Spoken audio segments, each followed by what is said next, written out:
Hey, this is Roman, Kevin, and Sunny's group presenting our project, which lights and memory game.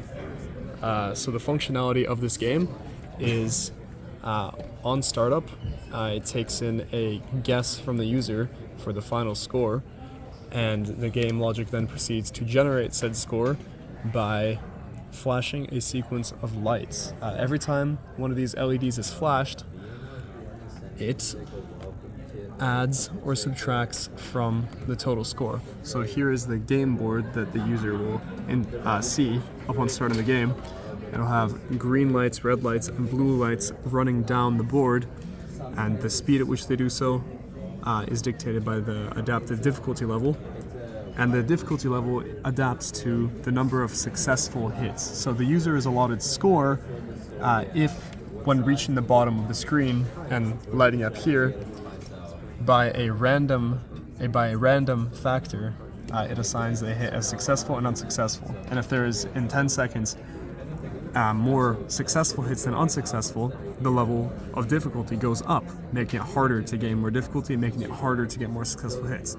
Conversely, if in 10 seconds the total number of successful hits was lower than the number of unsuccessful hits, the level of difficulty goes down and the speed decreases, and the odds of getting successful hits increase.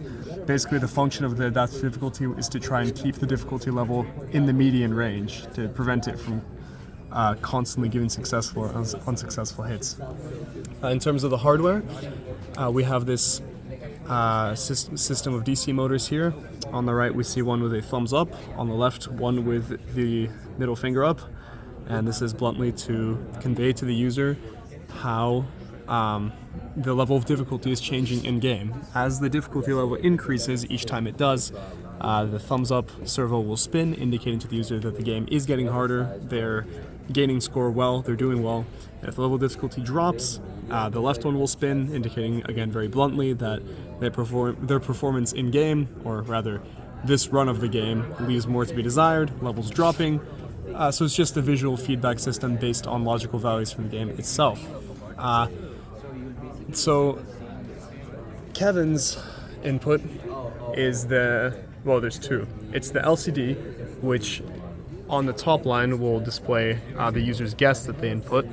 On the bottom line will display the live score calculated by the game. So just as a visual kind of representation of the score the user is getting, so they have an idea of how they're doing in this run of the game. And also this servo motor, which acts as a dial, which is calibrated to mirror exactly this level difficulty gauge upon startup. So with all these components in mind, the actual user interface looks like this. It's just an app screen, the name of the game up top. The game takes as input from the user, and I'm actually going to run it so we can show you the functionality. The game takes as input from the user their name, so we'll do ROM for Roman. There's a drop down here to select the song that will play in the background. We're not playing the song right now because we're at Snell and it's quite loud, but the song that you select dictates the length of the game. There's 3 songs to choose from, and each have a different time, a duration, and the duration of the game is equal to the duration of the song as it plays in the background. The difficulty level, we've already stated, dictates the speed at which the lights go down as a visual effect, but it also, most importantly, alters the chance of a light blink registering as successful and adding score. So again, the harder the difficulty is, the less likely a hit is to be successful, the less likely you are to gain score. So we'll choose hard.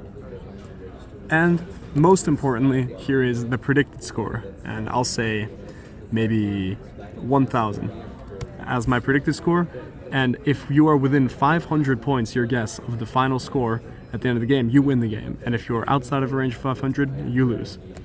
So on starting the game,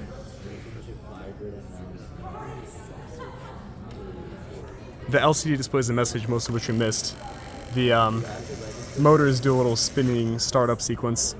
The LCD calibrates to level 5. And we see the lights dropped on the board, and as they hit the bottom, they light up lights from the same column. So we see the right thumbs up is spinning, level of difficulty has increased, the lights will fall down faster, it'll be harder to gain score. All the while, score adds 100 if a hit registers as successful and subtracts -20 for every unsuccessful hit. So the level's gone up again.